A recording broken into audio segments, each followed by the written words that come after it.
देखिए, पाकिस्तान के साथ जिस तरह के हमारे तनाव के हालात हैं और उस दौर में जब सरकार की एजेंसियां काम कर रही हैं, तो उसमें कई सारे लोग ऐसी गतिविधियों में पाए गए जिनके खिलाफ जांच एजेंसियों ने कार्रवाई की है। अभी रिसेंटली राजस्थान से जुड़ा हुआ एक व्यक्ति शकूर मोहम्मद उसमें पकड़ा गया है। अब उसके बारे में जानकारी सामने आई है कि वो कांग्रेस पार्टी के पूर्व मंत्री सालेह मोहम्मद का निजी सहायक रहा, पीए रहा। ये बहुत ही गंभीर बात है कि एक मंत्री जो संविधान की शपथ लेता है, उसके सहायक के रूप में उसके साथ 5 साल तक, कई सालों तक एक व्यक्ति ऐसा व्यक्ति काम कर रहा है जिसकी गतिविधियां देशद्रोह की श्रेणी में है, जिसकी गतिविधियां देश के खिलाफ हैं और दुश्मन देश को सूचनाएं लीक करने के आरोप में आज वो पकड़ा गया है।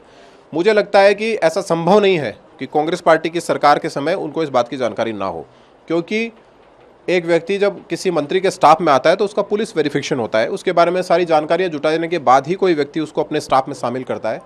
अगर ये सब जानकारियां होते हुए भी उन लोगों ने इनको शामिल किया है, तो मुझे लगता है कि इससे गंभीर बात कोई दूसरी हो नहीं सकती है।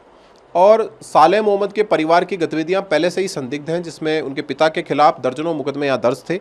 उनके खिलाफ मुकदमों के जब चार्जशीट की एसपी ने खोली थी, तो कांग्रेस पार्टी की तब की सरकार ने उसी दिन उस एसपी का ट्रांसफ़र कर दिया था। और अभी तक जो कांग्रेस पार्टी के नेताओं के बयान इसके ऊपर आए हैं, वो बहुत ही बचकाना बयान है। मुझे लगता है कि वो गंभीर राजनीति नहीं कर रहे हैं, कि जिस तरह वो बयान दे रहे हैं और बचने की कोशिश कर रहे हैं। मुझे लगता है कि इस पूरे प्रकरण में कांग्रेस पार्टी के बड़े नेताओं को सामने आकर बयान देना चाहिए, क्योंकि कांग्रेस का इतिहास है कि कांग्रेस कभी देश के साथ नहीं रही।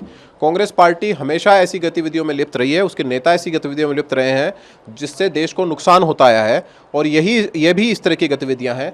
तो मुझे लगता है कि कांग्रेस पार्टी इस देश के लिए एक अभिशाप की तरह है।